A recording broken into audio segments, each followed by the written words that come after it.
Hello, this is Chris, the GRE expert at Magoosh.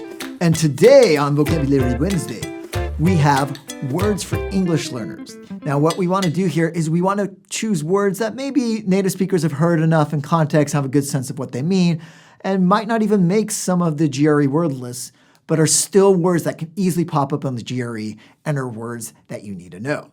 Starting with plausible.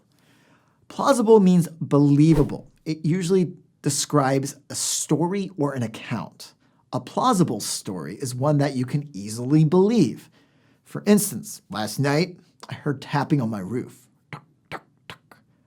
I went outside, I looked out the window, and there on top of my roof was a flying saucer, a UFO, and these little green people started getting out of the roof. Okay, I'm going to stop right there. Is that a plausible account of what that sound was on my roof?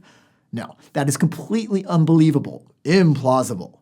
And so you can see that that is the context where you'll use it. And if anyone ever talks about UFOs, probably going to be implausible, though I think that sound on my roof was just rain. Plausible.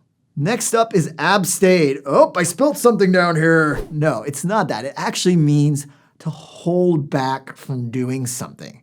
So let's say I want to train for a marathon, get in super good shape, but I like eating lots and lots of food.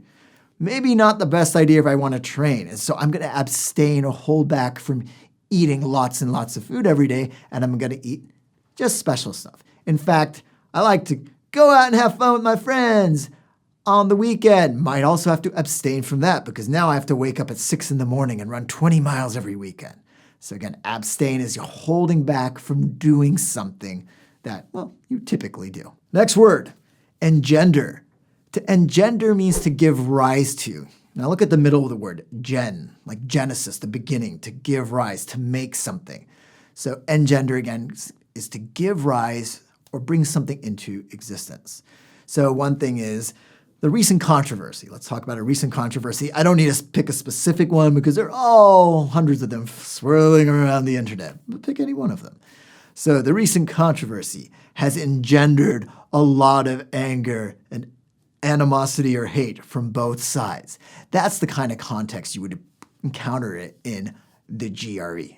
The next word is sully. Now, sully can mean to stain something, like, oh, I've sullied my shirt. There's all these little spots on them. Hopefully they're not. I like this blue sweater. But how would you actually see it out in the GRE? You see it in terms of reputation. If someone's name, their standing, has been damaged by something, such as allegations, then you can say, that person's standing within the community has been sullied by the allegations. And that's the context you're likely to see it on the GRE. Rebuff. Maybe you're into working out in the gym, and we've had a lot of working out marathon examples. Is this another one? Does it mean to go back in the gym again and get even more buffed? No. Nothing to do with the gym or exercise. To rebuff someone is to reject them outright.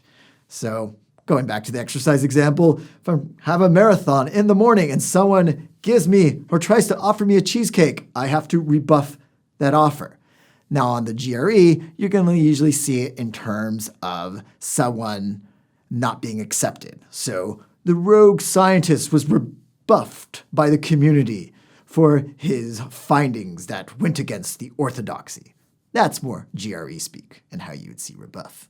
Elicit. Interesting word. What does it mean? It means to draw out.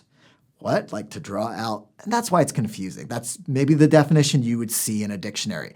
But what does it really mean? It means to make an emotion or a response come out is typically how you will see it. And so you'll see the words elicit a response or that specific emotion, like elicited anger. And so that is how you actually use that word in context. So if you've looked it up in the dictionary before and keep wondering, why do they say draw out? What they mean is to bring out something, again, usually an emotion.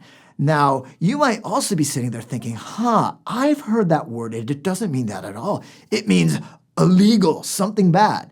And you're right, phonetically, the way that word sounds a lot like another word, but that word begins with an I, illicit.